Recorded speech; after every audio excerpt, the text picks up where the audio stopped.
Hi, Dad. Hi Celine, did you know that you and I are about the same age if you count time living in the world? What do you mean?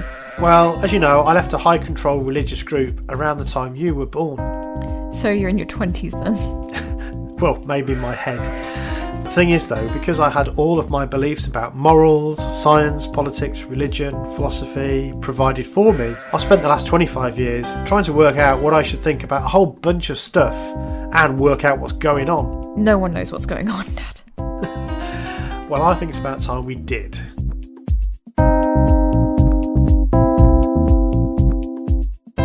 What Should I Think About is a podcast that sets off on a lofty goal to make sense of the complicated, contradictory, confusing but wonderful thing we call the world. Hello and welcome to the What Should I Think About podcast. I'm Celine. And I'm Stephen. And today we welcome fellow podcasters B and T from the I Was a Teenage Fundamentalist podcast, which focuses on evangelical / Pentecostal religious groups. So it's great to have you on the show, guys. Welcome to What Should I Think About? Awesome. Thanks for having us. We're really excited to talk to you guys. Yeah, I'm very excited too. That introduction made me feel like I was on the BBC. That was great. especially That's what we're aiming you, Celine. You've got a BBC radio voice if ever I've heard one. Oh, you know, I'm being trained by my voice actor housemate, obviously. Very good. Yeah. Excellent. Awesome. So just for the benefit of our audience, we're calling you B&T as that's what you prefer for your podcasting activity. So that's absolutely cool. We've got loads to talk to you about today, but maybe you could just start by telling us a little bit about your history, yourselves, and why you wanted to do the podcast. I Was a Teenage Fundamentalist. Yeah, sure. Okay. So B was pointing at me, so I'm guessing that means that I have to do the intro, which is cool. So I got the idea of the podcast whilst walking one day, and I was kind of meditating, to be honest. I was walking along and listening to my footsteps as I was going along, just trying to, calm myself, which is what I do because we're in the midst of a lockdown here. And so, anxiety and lockdown blues can be a lot. So I was just walking and I was listening to some podcasts, listening to other people's podcasts, especially what's now being called deconstruction or, deconstructing of one's religion. And I thought, I really think we need to have a bit of an Australian voice. And so I reached out to my friend B and said, hey, do you want to do a podcast? And he was like, yeah. So we ended up, putting together this podcast. And I had this idea of the name. I Was a Teenage Fundamentalist. And obviously coming, in the lead up to that is the fact that we had been previously Pentecostal Christians and we'd walked away a long time ago. I really stopped attending Pentecostal churches or really any churches at all in about 1999. So we're talking a long time ago. And then B, what's yours, about 10, 15 years? Yeah, around about 2010, 2011 is when I left. So T and I have known each other around about 30 years. We were teenage fundies together.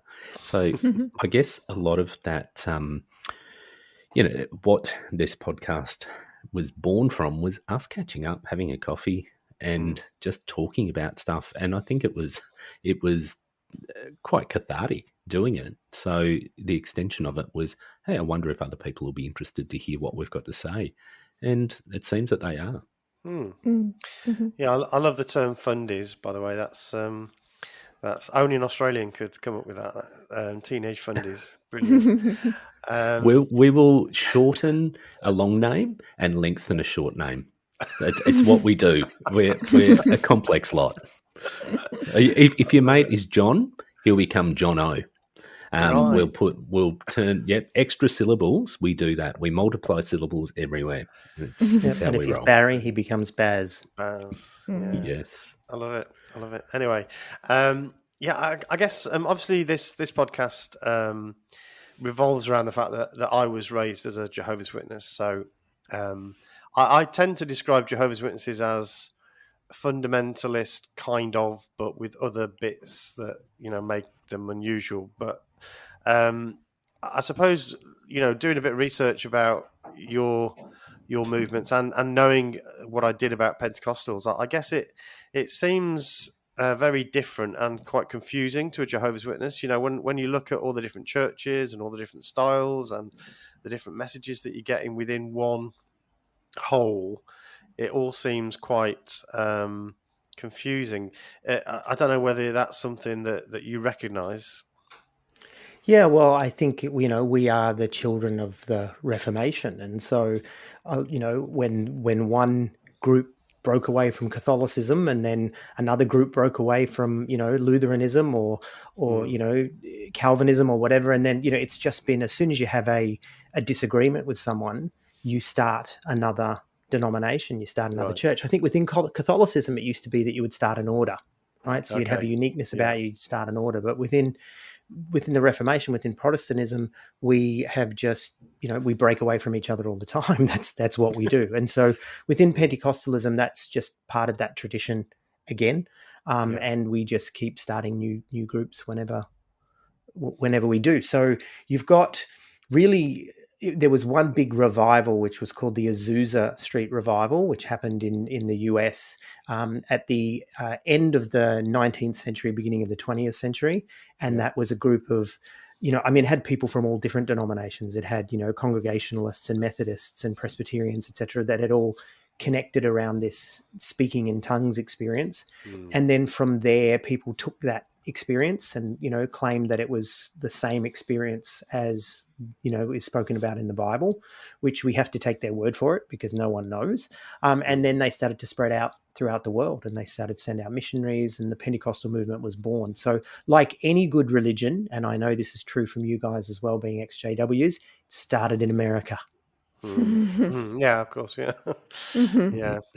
So, I mean, Pentecostals were always a bit scared of Pentecostals. So when we used to go door knocking, Celine was never a witness, by the way. I raised her, we raised her not to believe in all that stuff. But when I was door knocking and so on, if you ever knocked on the door of a Pentecostal, in fact, normally we would know where the Pentecostals lived. Because they were always a little bit scary because they did this speaking in tongues thing, which we thought was demonic.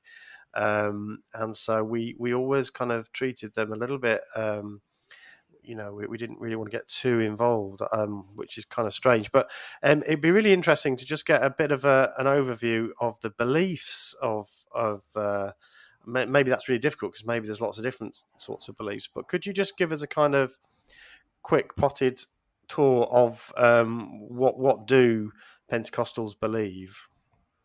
Well, fundamentally, excuse the pun, we were evangelicals first and foremost, right? So that's the foundation. The foundation is evangelicalism. So things like the Trinity, and again, drawing on that sort of Reformation tradition and Protestant tradition. So, a personal relationship with Jesus, baptism, whether that's full immersion or whether that's, christening and sprinkling.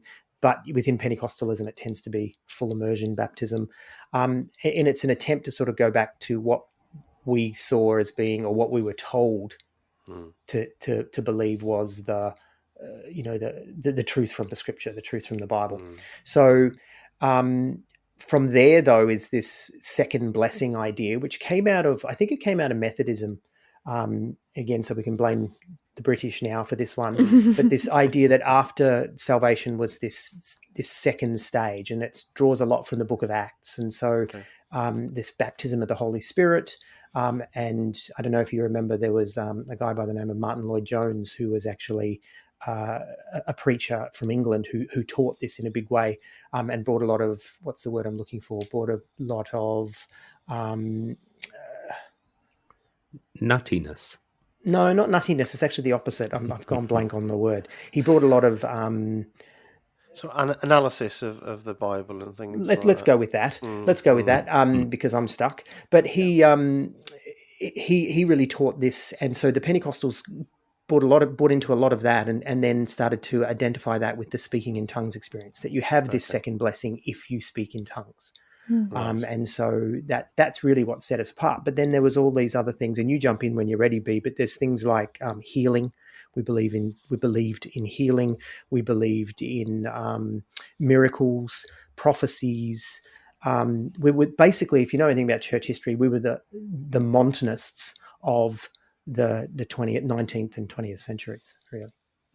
It's And it was interesting. very much around the whole congregation. I mean, everyone should experience these blessings or these gifts as well. So it wasn't just something that was expected of those up the front, and it was quite often encouraged for you to go out and go and heal someone, go and give them a prophecy, go and do whatever, pray for a miracle in their life. So it was something that was definitely seen as the thing that set us apart from the others. And quite often it was very much an others because we'd look down our nose at some of those more traditional, Methodist, Baptist, Anglican, generally speaking, they were seen as, just whatever. Maybe they weren't even Christians. Sometimes it was, and when it came to Jehovah's Witnesses and Mormons, well, gee, I mean, we looked at you guys and went, "Oh, how strange are they? Weirdos. How incredibly, yeah." Well, more how than weird that, are we they? looked at you and said, "Cult, damned to an Yeah. eternity in hell," thinking that they're going to heaven. That's really what we thought. Yeah, That's we're right. all No looking at offense. each other, like all in your little circles, going, "Oh, look at them." Yeah, totally.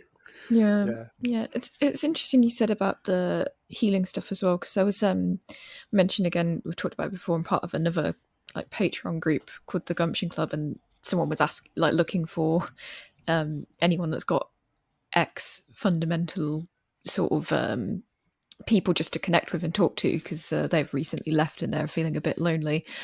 So everyone was sort of talking and saying, "Oh yeah, one of the main reasons I left is because they were disabled," and people kept saying like, "We're just not like praying hard enough or believing enough, or so just do that and then it'll be fine."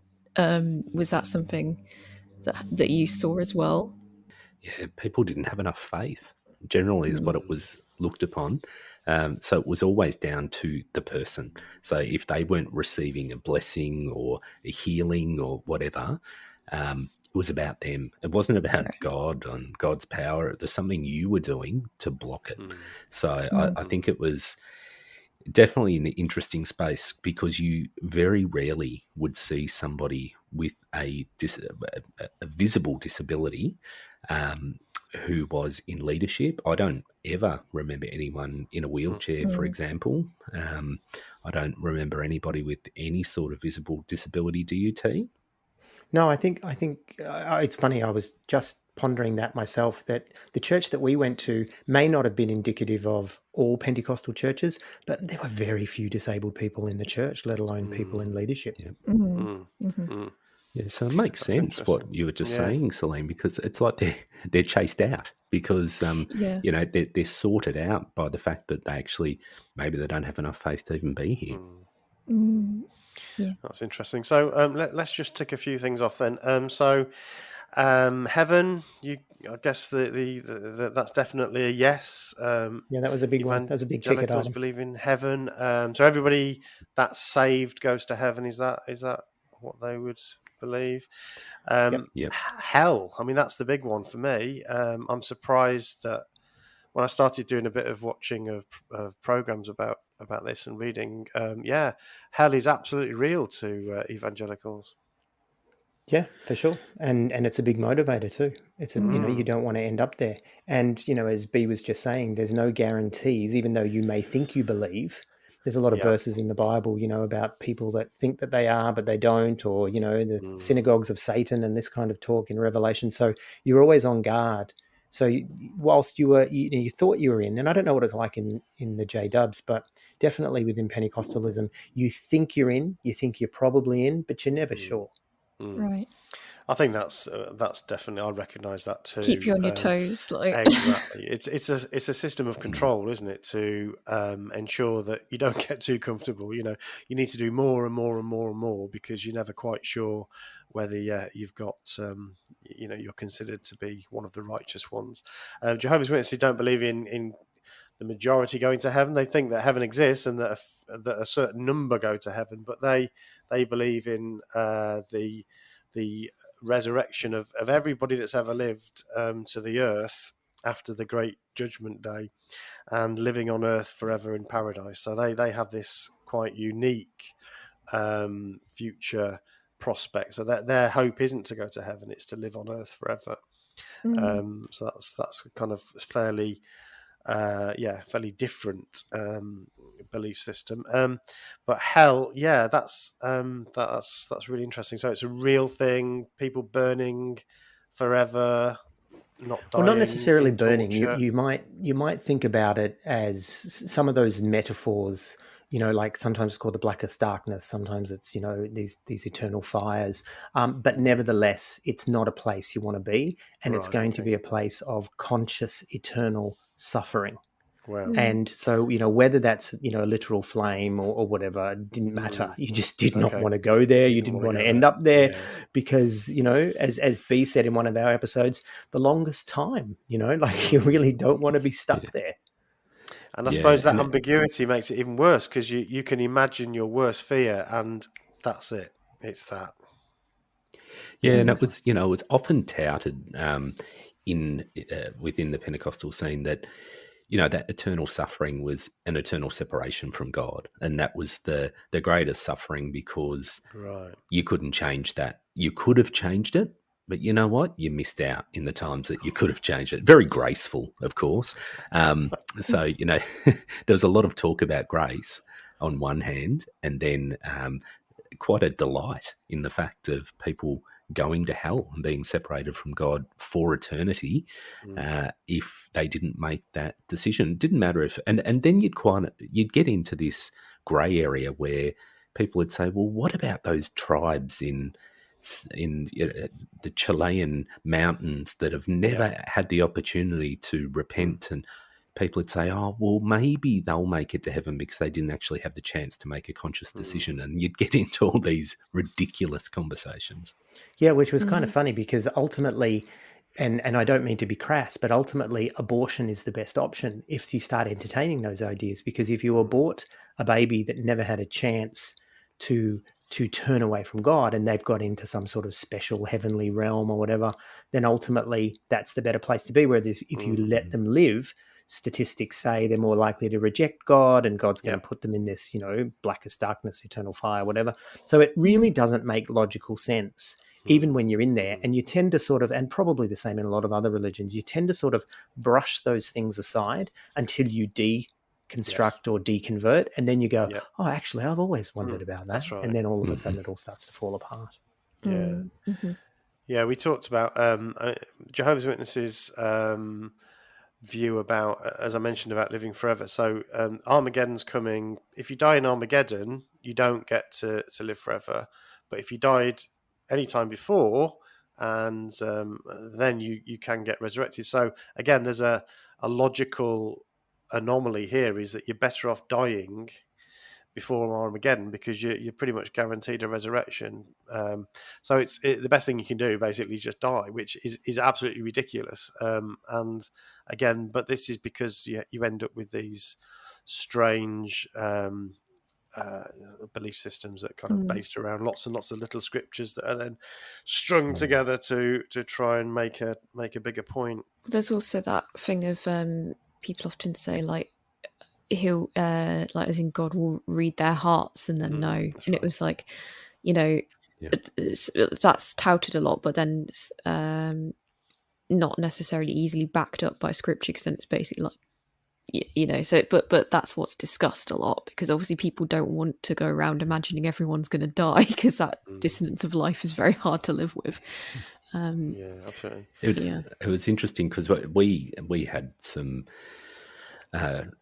Jehovah's Witnesses who you'd get a knock on the door, and the Watchtower magazine was obviously quite the tool that we use. And if I think of the Watchtower magazine, the Jehovah's Witness magazine, I think of two covers, and one cover is someone lying down in a beautiful long grass, patting a leopard and a lion and otherwise deadly creatures. The other one was tanks, guns, blood and guts of Armageddon. So I think it was a similar, Red Sky. That's right. And it was a similar narrative to what we experienced, I think.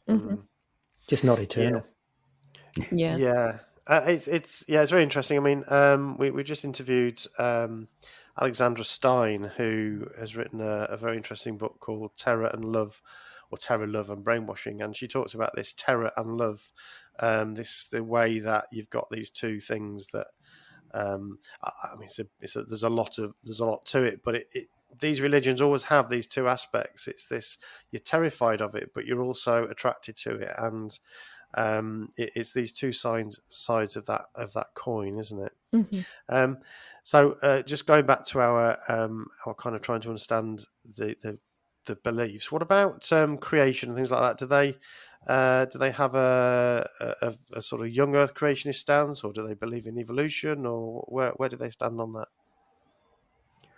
I would say that the most steadfast belief in that space is a literal 7-day creation, which all the work was done in 6 days, and on the seventh day, God kicked his feet up and sat back with, I don't know, grape juice. I would imagine it wouldn't have been alcoholic, because alcohol was another thing which, you know, was frowned upon in the Pentecostal scene quite often. Generalizing, but I think we got that one for the Methodists too.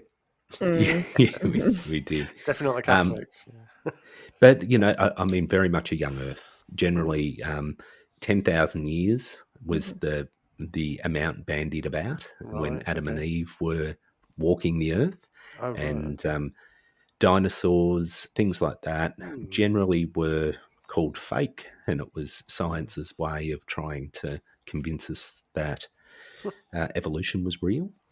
Right. You did have pockets of people within fundamentalism, Christian fundamentalism, that certainly did believe in evolution. And I was one of those people that actually didn't really care, because I used to take the stance of going, whatever it is, God created it, and whether it took 50 billion years to evolve through a big bang that God created or caused, or whether he did it in 7 days, 10,000 years ago, then I don't care. How about you, T? Where did you see I think one thing to note is, whilst we had our unique beliefs, we still considered ourselves to be part of the broader evangelical religion. So we were still very much influenced by people outside of Pentecostalism, right? So yes, you're going to have, you know, young Earth creationists. You're going to have people that are going to be sort of more symbolic in their interpretation, just like evangelicalism.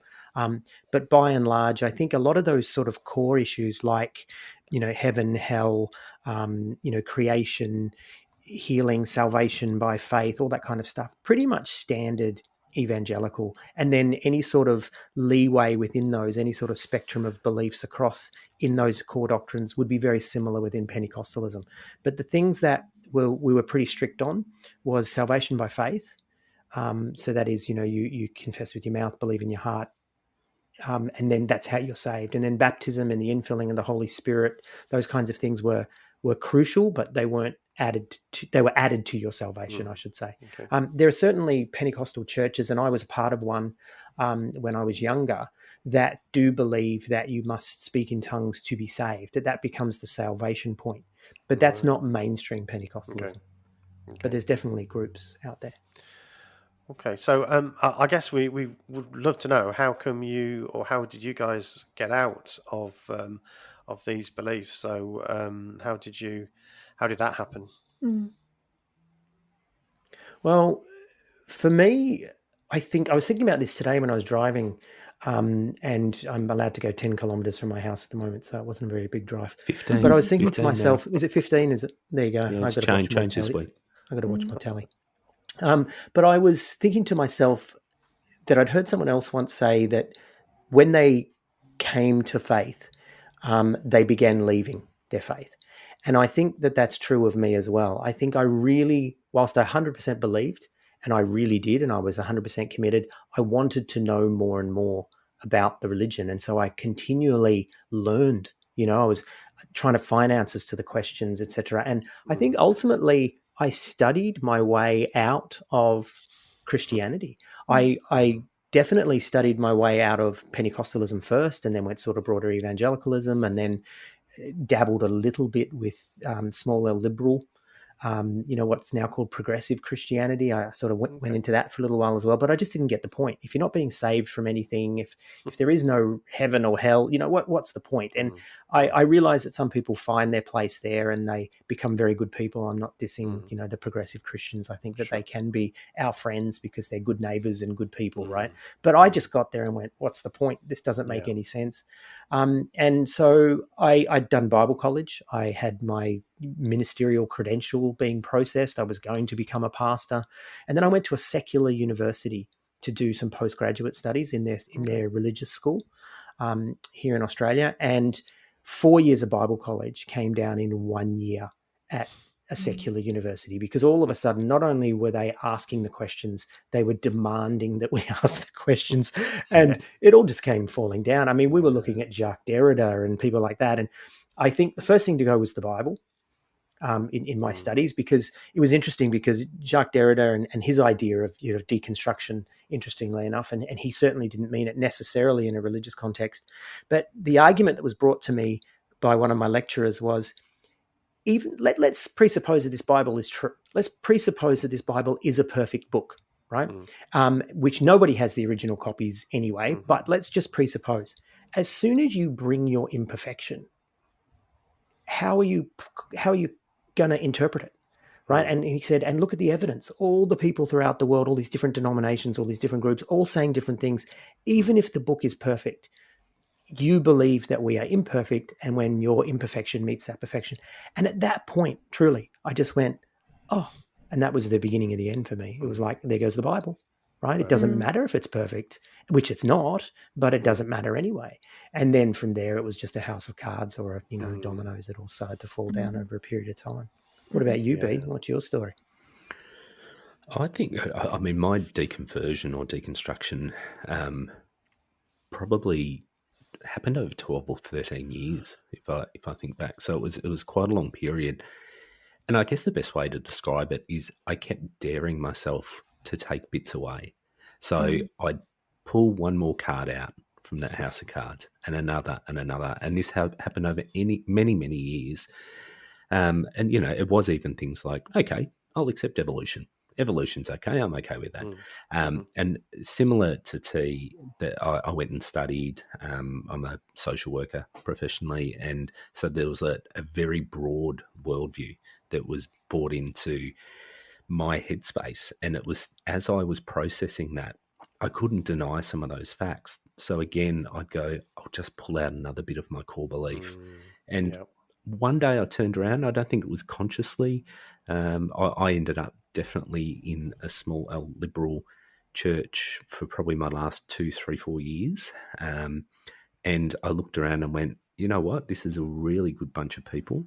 It's a really social place, but I don't think I've got any of God left, of that original belief. And I don't think I could reconstruct something meaningful from what I've got here that's any more meaningful than my friendships and my relationships and my community outside the church. So for me, then it was time to walk. And I think what happened for me was I divorced around that time when I walked away 10 or 11 years ago, and it was an easy out. And I think I'd been looking for that out for quite a while, and that provided the out for me.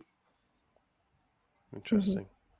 Hey, I thought I'd point out to you, the reason why we keep saying small L liberal is because our conservative political party, ironically over here, is called the Liberal Party. Right. So when you talk to people about I became a liberal, you have to say small L liberal so they don't think that you joined the cons, right? Just keeping it clear. Yeah. I recognise that so much in that, that I have. We did a little poll once on Twitter about how people describe that process, and there's all sorts of metaphors that people use. It's really fascinating. House of cards, yes. Bookshelf, that's you keep putting more books on the too difficult bookshelf, and they get more and more. And then for me, it was like a bag with holes in it. The more and more holes started to appear. And in the end, the bag is just so full of holes that it holds nothing of your faith, because, I can't accept this, and I'm not sure about that, and I don't really get this, and I don't really get that. And then in the end, what's left, So, I totally I totally You know, the agree. other metaphor, Stephen, is tooth decay. It's the tooth that's rotten from the inside out. And that's what happened to me. I was still holding on to this label of Christian. Even, you know, I walked away from church in 99, even as late as 2004, maybe even 2005. I was still saying that I was a Christian because I didn't want to go to hell. And but like tooth decay, the tooth looked fully formed and all good, but on the inside it had all rotten away. And then when I finally tapped it, it was gone, and it had been hollow for a very long time. So add that one into your metaphor list as well. I love it. Yeah, I love it. Brilliant. So ex-Jehovah's Witnesses have no problem calling their form of religion a cult. I call it a cult, but I also call it a high control group. I was wondering about you guys. Do you see your form of religion in the same way? Do you call it a cult, or is that a step too far? The first group that I was in, which is called the Revival Centres, and there's some still, as far as I know, in the UK. Revival Centres International, a splinter group called the Revival Fellowship, 100% cult. Matter of fact, I used to refer to them later on as the Jehovah's Witnesses who speak in tongues, because they shared some of your doctrines, things like soul sleep. You know, there's the idea of living forever on earth. They'd actually bought into some of those ideas. Really? The shunning, they shunned like a Jehovah's Witness. Goodness me, that was just a big thing that they were into. So yes, 100% they were a cult. And I think when we look at models of cults, you know, things like Lifton's ideas and Margaret Singer's ideas, people like that, 100% they were a cult. But when we start to look at groups like the Australian Christian churches, Hillsong, and these other big Pentecostal groups in Australia, definitely some of the traits are there. But I'm concerned with calling them cults, because I think if we do, then we water down the idea of cult, and we take away from the groups like the Revival Centre, like the Jehovah's Witnesses, etc., that I think are far more extreme. And so I think it's a spectrum. And I think at one end of that sort of cult spectrum are the groups that I would label cult. And at the other end, they're still culty. They're still cultish, but I don't think I want to quite call them a cult, because then everything's a cult and then nothing's a cult, if that makes sense. I've had exactly the same conversation. I am concerned about the ever widening nets of this term to mean any group that you don't like.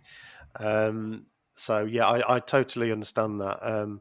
But yeah, I think that's it's a good thing to be aware of, I think, and be careful of. But we shouldn't be afraid of actually saying a group is that if it ticks the boxes, or if it has the characteristics. Yeah.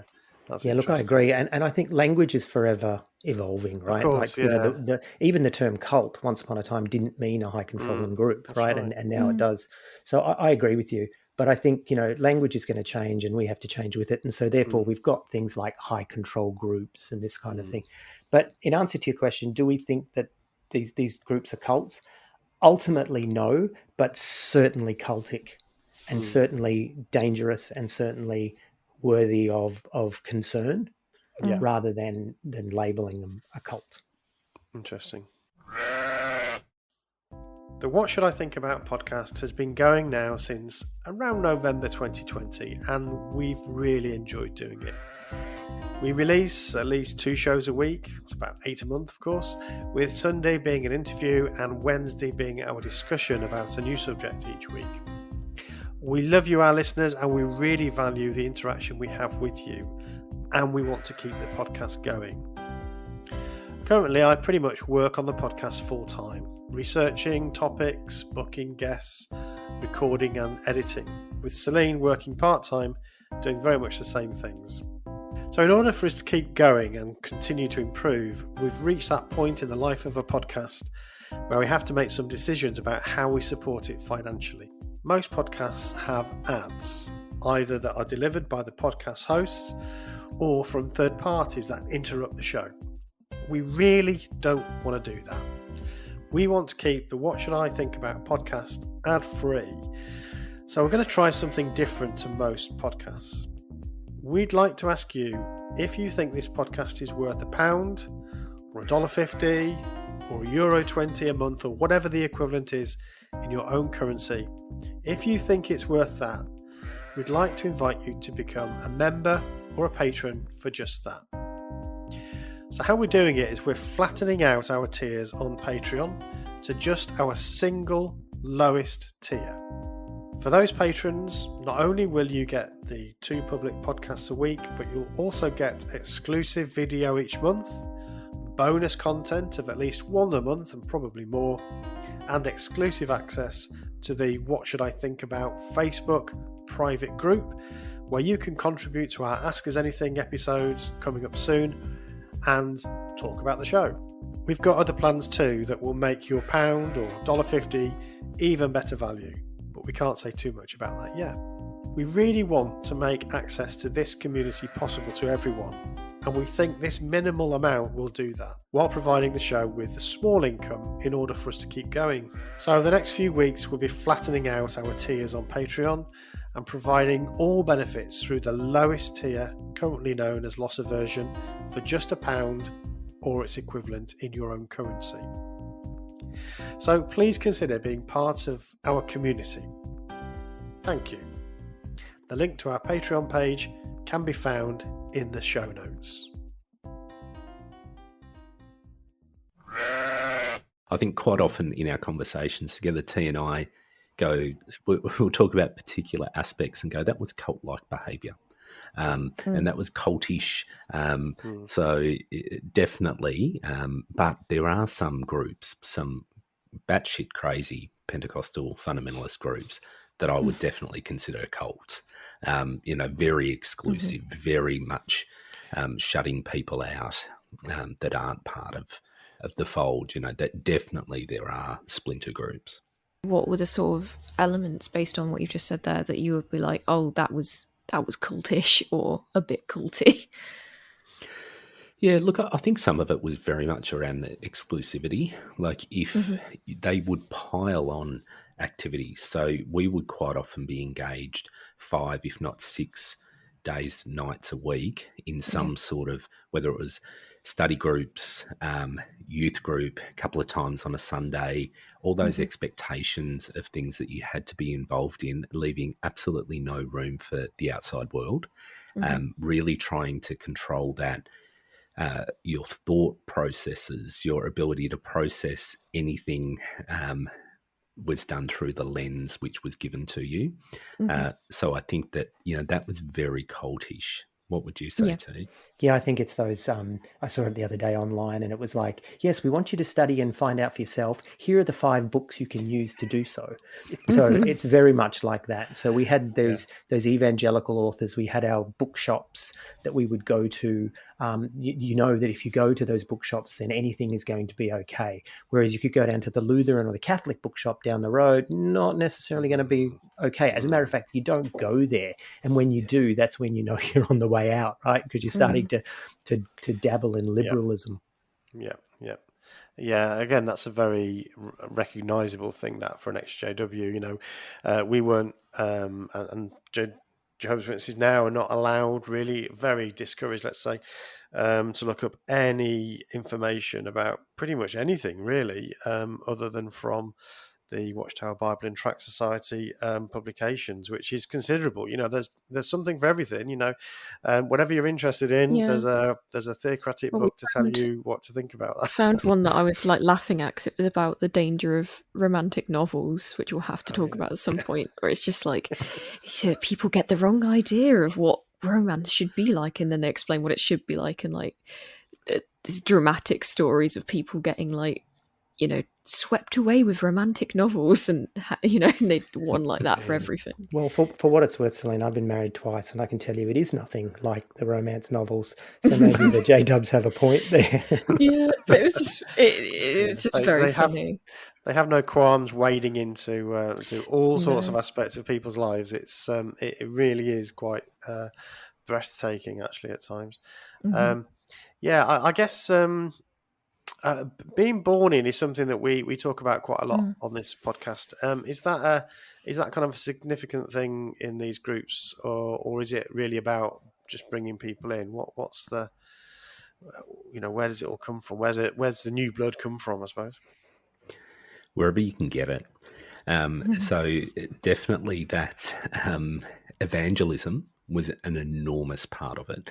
So there was training around it. Like you could take a course during the week about the best ways to suck your friends in. But we had a thing every week in our meetings about all of that. Yeah, absolutely. Yeah, 100%. And I think there certainly is. Pentecostalism is one of the very few growing religions in Australia. Like it's very attractive, but they've made it very attractive. There's great music, there's great atmosphere, there's big crowds, there's high energy. It's quite hypnotic. So you would have things like youth rallies. We had this thing in Australia called Youth Alive, and you would spend weeks prior to that priming your friends to come along because you knew it was an opportunity to save their souls. The Sunday services, maybe not so much. They weren't as relative to an outsider. I mean, you would certainly bring people in. Youth services, you would be at a youth service every Saturday night. It was an opportunity to do that. And to cement all of this, just about every meeting you would go to, there would be an altar call.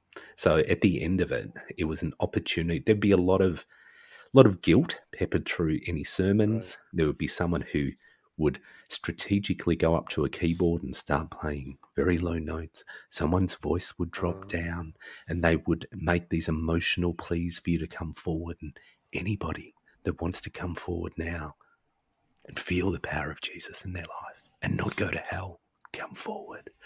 So you would get that. And he does it well, doesn't he? Oh, man, you gave it up, dude. You could have been wealthy. You could have had really nice sneakers. I know. That was a really well set up and well-oiled machine. I mean, you would have positions ready of people called salvation counselors. So if people did come forward, they prayed the sinner's prayer, which is inviting Jesus into your life.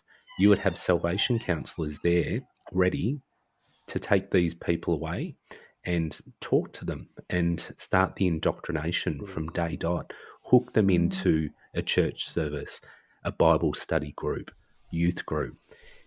It was very well done. I don't know if you've got anything to add on that. Yeah, I was just going to say, but don't be deceived by the term counsellor. It was probably a 2-day course, maybe even a 1-day course on how to be a salvation counsellor. But all the work was done by the preacher. The big preacher would stand up the front and do it all, and then you would sort of be there with the metaphorical nets, catching them all and steering them on to other churches just like yours, if not yours. Interesting. I was you mentioned about the Storyville, the BBC Storyville documentary, so I certainly watched that, and I suppose it'd be nice to talk about that a little bit because I think you kind of know some of the background to was it Hillsong? Megachurches they tend to call it.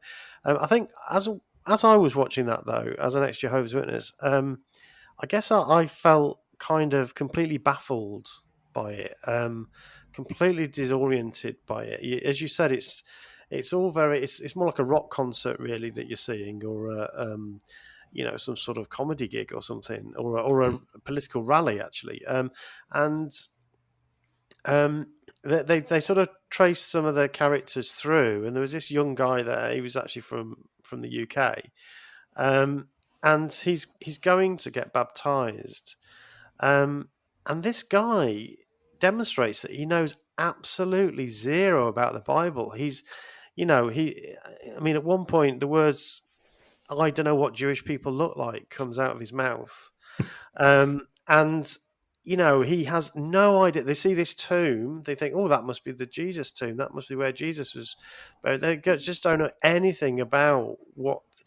But and so that kind of, it's so discombobulating to me, because as a Jehovah's Witness, it was all about, you got to learn the truth. You got to learn all these things about the Bible, and it relates to this and it relates to that, and it's this and it's that, and here's the scripture you should point to, and here's that. But I didn't see any of that. It was just, this is a great place. Everybody's nice.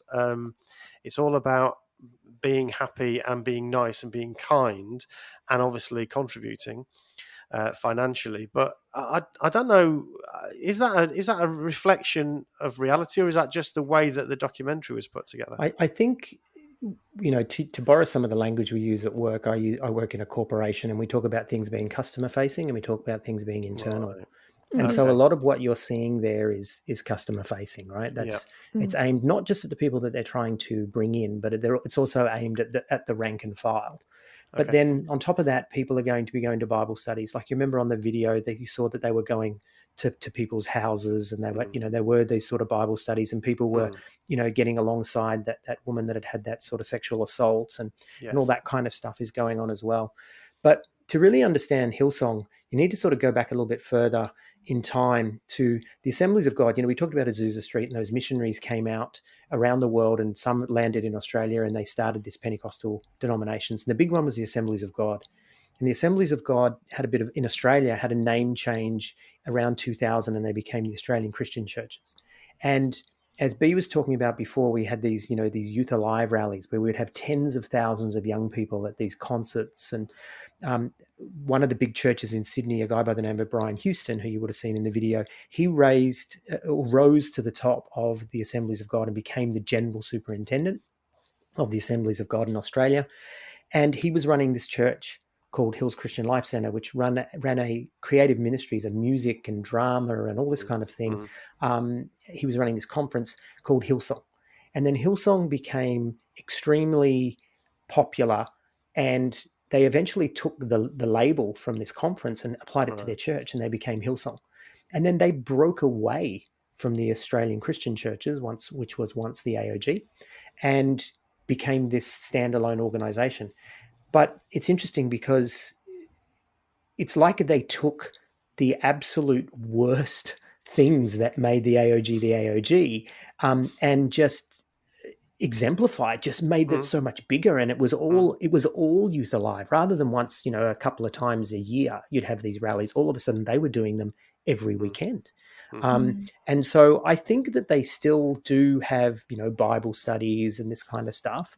But I don't think it's like it was in the AOG where, we were pretty much hokey, Pentecostals, we had Bible studies, and we, bread and wine and the whole, it was very much more like a church. Whereas Hillsong took this, would you agree, B? They took this razzle dazzle part of and just magnified it and just made it so much bigger. And so I think that show though sort of missed that there is still this behind the scenes churchiness that does go on, and they are quite conservative in terms of their theology and their practice. Like they voted against the plebiscite here for same-sex marriage, and they instructed their people to do so. The Prime Minister of Australia is a Pentecostal, part of the Australian Christian churches, but also very connected to Hillsong as well.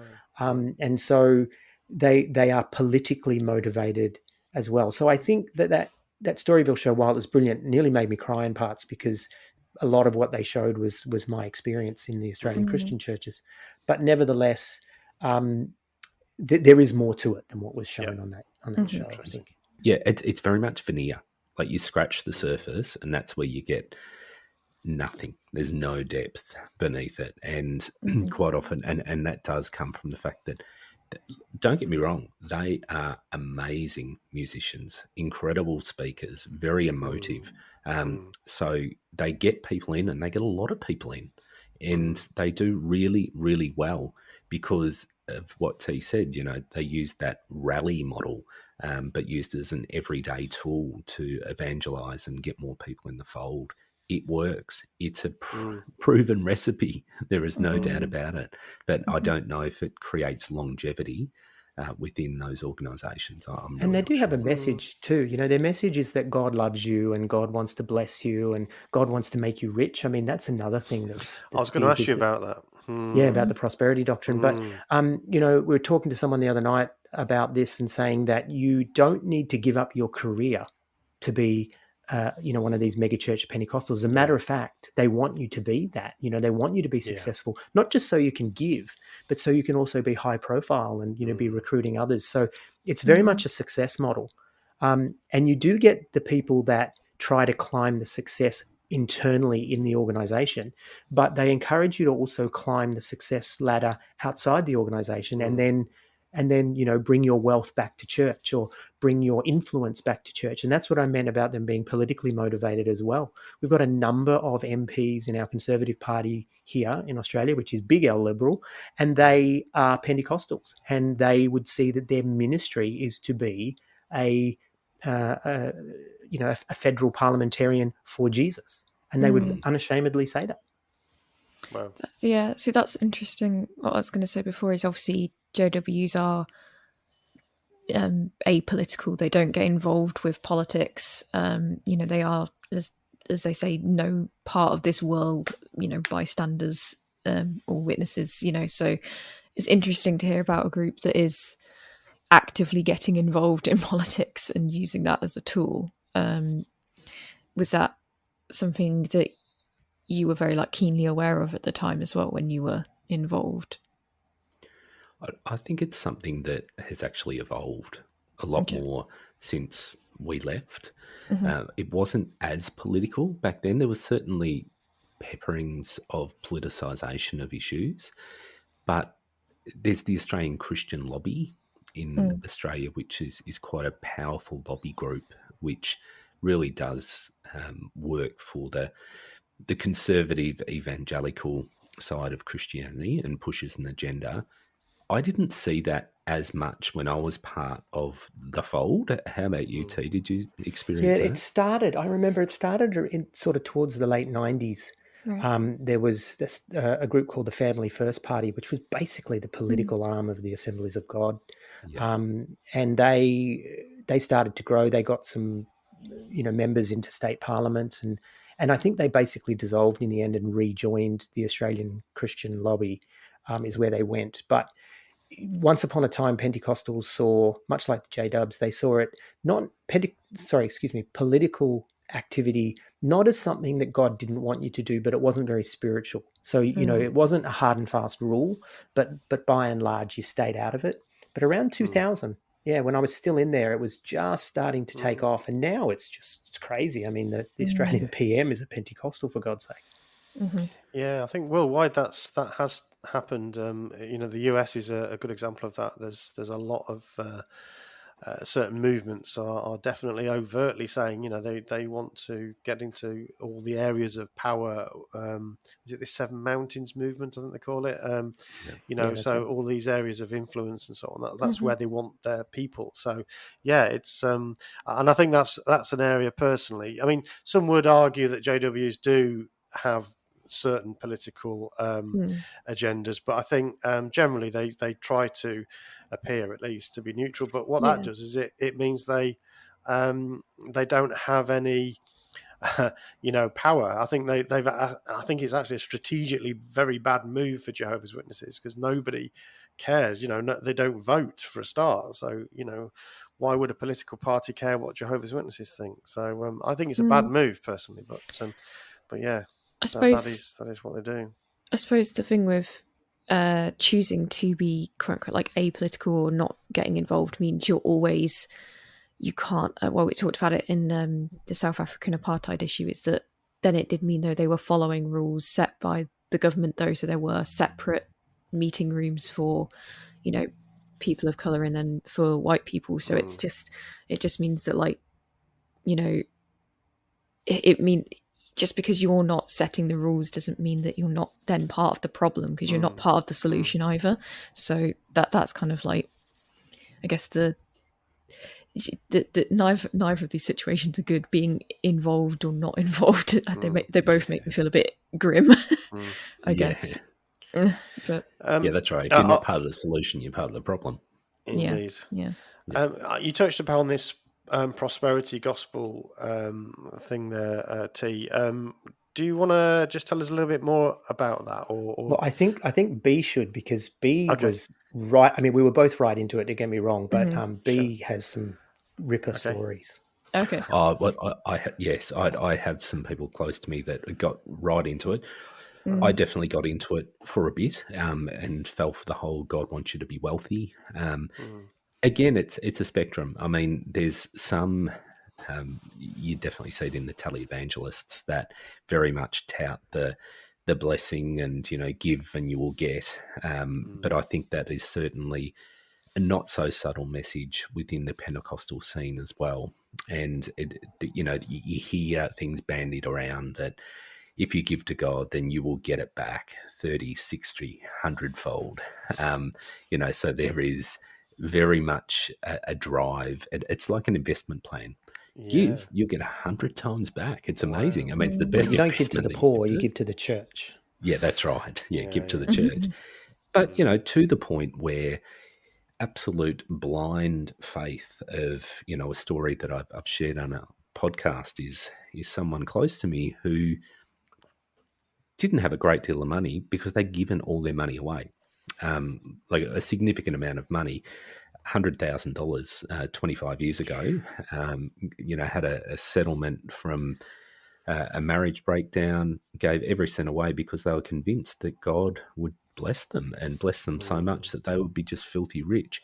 They ended up with nothing, but it didn't deter them from believing that God will keep blessing them. And this person was a single mum who took her 3 children out to the airport at 8 o'clock in the morning and sat there until 10 o'clock at night, believing that she had enough faith for someone to come up to her with 4 airline tickets to a destination which she had put it out there in faith with, they would hand them money, they would hand them accommodation, everything. So it gets to that point where it is purely ridiculous because, it's a message that all God cares about is blessing people materially.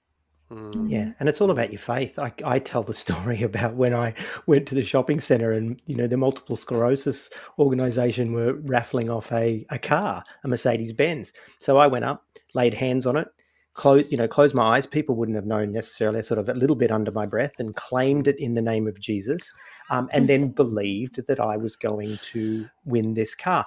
But the irony is I didn't buy a ticket because that wouldn't have been faith. Right. So now, spoiler alert, didn't win. The emperor has no clothes. It's amazing how we look back on our lives and we see ourselves doing these things in our memories, and we think, I'd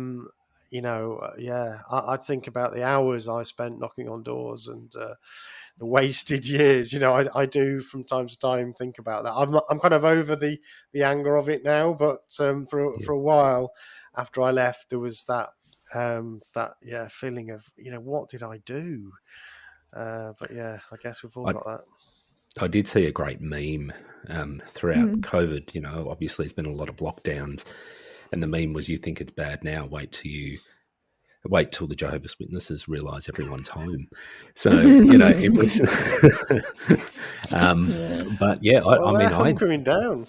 They sent letters instead. Yeah, they sent letter writing now. We got an ominous letter because it freaked my housemate out. She didn't know they were doing that, and we just got a handwritten letter in the post. And she's like, "Who sends handwritten letters?" It's like, we're writing to you in the name of God, and she's just like, it's terrifying. Wow.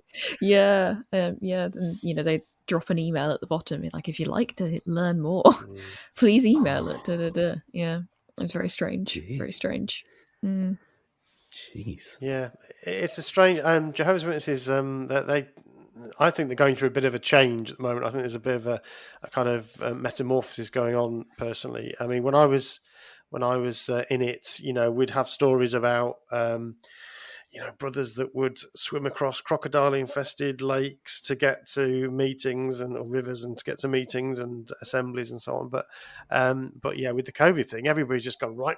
I mean, which I'm glad about in a way, because some of my relatives are witnesses, so I want them to, to be careful. But it's they're very different in that respect. So that the meetings are closed. They're still not going back to meetings. Kingdom halls are locked up. No, they're all Zooming. Yeah, they're all Zooming still. I think the Jehovah's Witnesses and evangelical Christians, foundationally, I think it's very similar. And I know that the Jehovah's Witnesses love to point out their points of difference. We don't have heaven like you say, we don't have hell like you say. Sure. Jesus wasn't crucified like you say. They love to point all these points, and they're life and death. These big differences. But ultimately, I think it's the same. I think it comes down to belonging to the group. You're in or you're out. There's that dualism.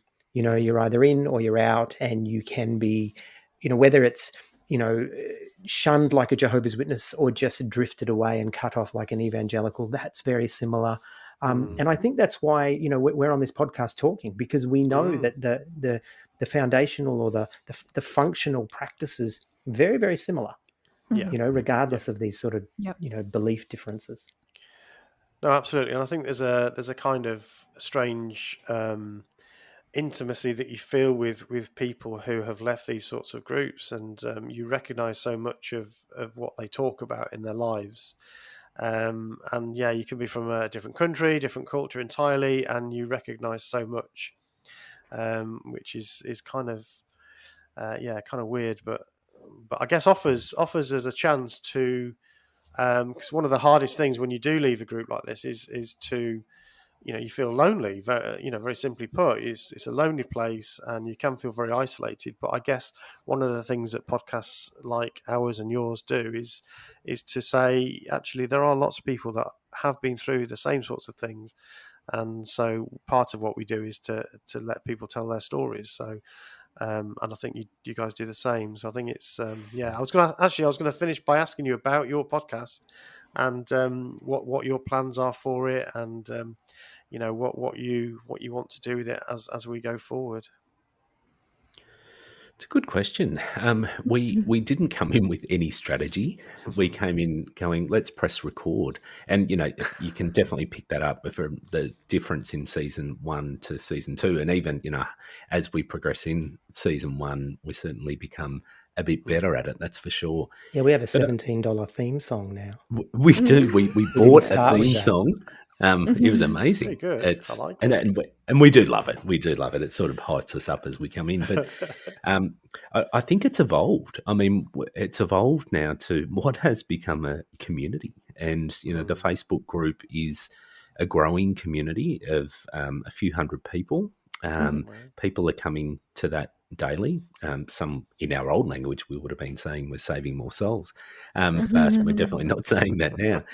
But it is a place to come, and I guess one thing that we've tried to make a very, very clear distinction is this is about, it's not about getting in there and bagging out particular people, going back to your past and stewing over it. It's about trying to pull the things from your past that were good.